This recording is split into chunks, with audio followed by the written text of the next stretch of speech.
वाक़ए मेराज। ये सफ़र मेराज इंसानी अकल को दंग करने वाला वाक़या है।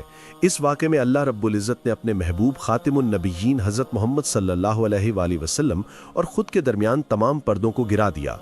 लेकिन साइंस इस वाक़े को तस्लीम करने में हीलो हुज्जत से काम लेती है और अपनी अक्लो दानिश के मुताबिक नित नए तजुर्बात करके कुरान मजीद में बयान किए गए तमाम हक़ाइक़ को परखने की तगदो में रहती है।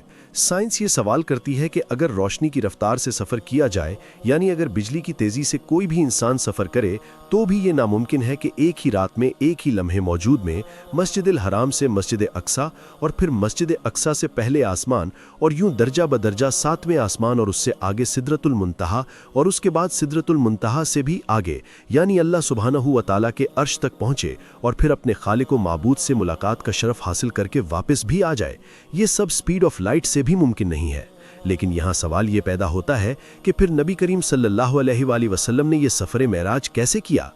आज की मॉडर्न साइंस इस वाक़े पर किस तरह के नित नए तजर्बात कर रही है? आज की वीडियो का मौजू सुखन वाक़े मेराज की साइंसी हकीकत से शिनासाई लेना है, लिहाजा इस कीमती वीडियो को शुरू से लेकर आखिर तक ज़रूर देखिएगा। तो आइए चलकर मौजू का बाकायदा आगाज़ करते हैं। मुअज़्ज़िज़ दोस्तों, जैसा कि आपके इल्म में है कि मगरबी दुनिया हर रोज़ कोई ना कोई इनकलाबी कोशिश लगाती रहती है और क्योंकि ये दौर टेक्नोलॉजी का दौर है तो इस हवाले से आज के दौर में हैरत अंगेज़ मशीनरियों की भरमार हो चुकी है। इन्हीं में से एक मिस्ट्री क्राइम ट्रैवल भी है, जिसका मतलब यह है कि वक्त में सफ़र करना, माजी में पीछे चले जाना या मुस्तकबिल में आगे चले जाना।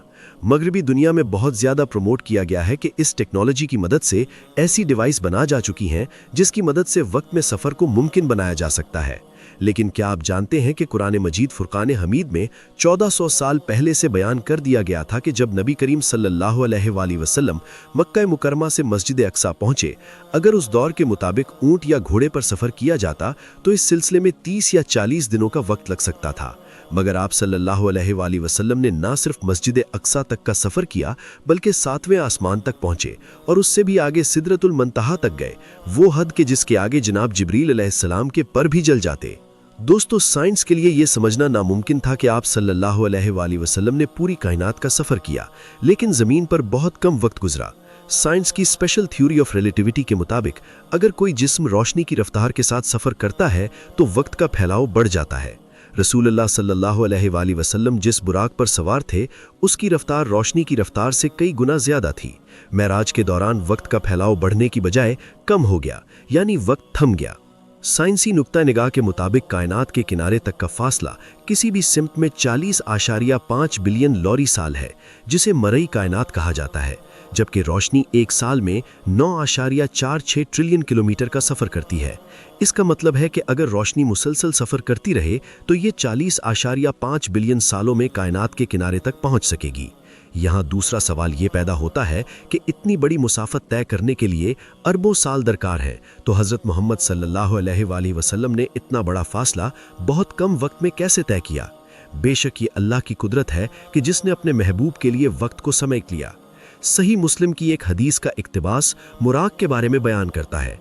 आप सल्लल्लाहु अलैहि वसल्लम ने फरमाया, मेरे लिए बुराक लाया गया, जो एक सफ़ेद और लंबा जानवर है, जो गधे से बड़ा है लेकिन खच्चर से छोटा है, जो अपने खुर को उसकी हद के बराबर फासले पर रखता है। जबकि मुराक के लफ्ज़ी मानी बर्क यानी बिजली की तेज़ी के है, यानी बुराक बिजली की रफ्तार से कहीं ज़्यादा तेज़ रफ्तारी से सफ़र कर सकता था। दोस्तों, वाक़े मेराज हमारे प्यारे नबी हज़रत मोहम्मद सल्लल्लाहु अलैहि वसल्लम का मौजज़ा है। मेराज के सफ़र के दौरान आप सल्लल्लाहु अलैहि वसल्लम ने पूरी कायनात की सैर की। आप सल्लल्लाहु अलैहि वसल्लम ने अल्लाह ताला से मुलाकात की और आप सल्लल्लाहु अलैहि वसल्लम ने जन्नत और जहन्नम का मुशाहिदा भी किया। आप सल्लल्लाहु अलैहि वसल्लम ने तमाम अंबिया और तमाम रसूलों से भी मुलाकात की। इस मुबारक सफ़र के हवाले से नबी करीम सल्लल्लाहु अलैहि वसल्लम ने फरमाया कि सफ़र मेराज से पहले हज़रत जिब्रील अलैहिस्सलाम मेरे पास आए, मेरा सीना चाक किया, फिर सोने का तश्त लाया गया और मेरे दिल को निकाल कर इस तश्त में धोया गया जो ईमान से भरा हुआ था, और फिर मेरे दिल को वापस रख दिया गया। यानी अल्लाह ने अपने हबीब के दिल को और उनके वजूद को मजबूत कर दिया और सफ़र की ताकत अता कर दी। दोस्तों, गैर मुस्लिमों ने वाक़े मेराज की हकीकत पर कुफ्र और इख्तिलाफ किया। कई बार गैर मुस्लिमों ने यह सवाल उठाया कि हुजूर नबी करीम सल्लल्लाहु अलैहि वसल्लम के लिए ये कैसे मुमकिन था कि वो बहुत कम वक्त में पूरी कायनात का सफ़र कर सकें। साइंसी नज़रिया ये है कि अगर बिजली की रफ्तार से भी सफ़र किया जाए तो भी ये मुमकिन नहीं कि एक गहकशा से दूसरी गहकशा और उससे आगे का सफ़र किया जा सके। जबकि साइंस की जदीद थ्योरियां ये भी कहती हैं कि वर्म होल के दरवाजों में से एक दरवाजे को खोलकर अगर चंद लम्हों का सफर कर लिया जाए तो इसका दूसरा दरवाजा किसी दूसरी गहकशा में जा खुलेगा।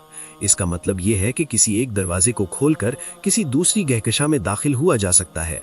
इस थ्योरी के लिए जिसका सहारा लिया गया वो कुरान करीम में बयान करदा आयात ही हैं, जो कि सूरे मेराज से ली गई हैं, जिसमें अल्लाह रब्बुल इज़्ज़त ने फरमाया कि एक सवाल करने वाले ने सवाल किया जो वाक़या होने वाला है काफिरों के लिए और उसका कोई टालने वाला नहीं, जो अल्लाह की तरफ से वाक़या होगा, जो सीढ़ियों का यानी आसमानों का मालिक है, जिन सीढ़ियों पर फरिश्ते और अहले ईमान की रूहें इन पर चढ़कर जाती हैं, और वो अजाब उस दिन होगा जिसकी मिकदार 50,000 साल है। उलमा इसकी तफसीर बयान करते हुए लिखते हैं कि इंसानी वक्त में इसका मवाजना किया जाए तो वो वक्त 50,000 साल बनेगा और ये सफर एक दिन में तय होगा, जिसे कयामत के दिन का नाम दिया जाता है। और बिल्कुल इसी तरह से अल्लाह ने वो सीढ़ियां बना रखी हैं, यानी वो दरवाजे जो एक आसमान से दूसरे आसमान का सफर महज एक दरवाजा खोलने का है। इसी से मुतल्लिक कुरान मजीद में सूरह अल हजर की आयत नंबर 13 और 14 में बयान किया गया। और अगर हम उन पर आसमान का दरवाजा खोल दें और उसमें से चढ़ जाएं तो अलबत्ता ये कहेंगे हमारी नजरबंदी कर दी गई है, बल्कि हम पर जादू किया गया है। नाज़रीन करामी, इन आयात में बयान किया गया कि वो लोग जो गुमराह हैं अल्लाह उन्हें रास्ता भी दिखा दें कि किस तरीके से फरिश्ते आसमानों के दरमियान सफर करते हैं, तो वो लोग कहेंगे कि ये हमारी आंखों पर पट्टी बांध दी गई है या हम पर जादू किया गया है या ऐसा मुमकिन नहीं था। यानी अल्लाह सुब्हानहू व तआला ने यह भी बता दिया कि फरिश्ते किस तरह से सफर करते हैं। इंसानों के दरमियान वो दरवाजे या सीढ़ियां कैसे मौजूद हैं जो एक आसमान से दूसरे आसमान का सफर फौरी तौर पर मुमकिन बना दें। आज साइंस 1400 साल बाद कुरान मजीद में बयान की गई थ्योरी को लेकर फिर उसी सवाल पर खड़ी है कि एक ही रात में यह सफर कैसे मुमकिन हुआ।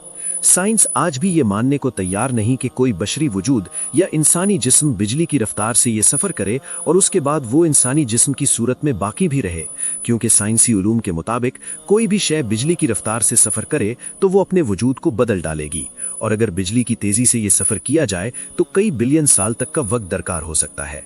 अल्लाह रब्बुल इज़्ज़त की ये कायनात बहुत वसी है, कायनात की हद को कोई जान नहीं सकता। इसके बारे में सिर्फ और सिर्फ अल्लाह रब्बुल इज़्ज़त की ही जात जानती है। ये सफर क्यों कर मुमकिन हो सका, अल्लाह रब्बुल इज़्ज़त की अपने महबूब से मुलाकात के दौरान क्या क्या बातें हुई, इसके बारे में अल्लाह और उसके रसूल ही बेहतर जानते हैं।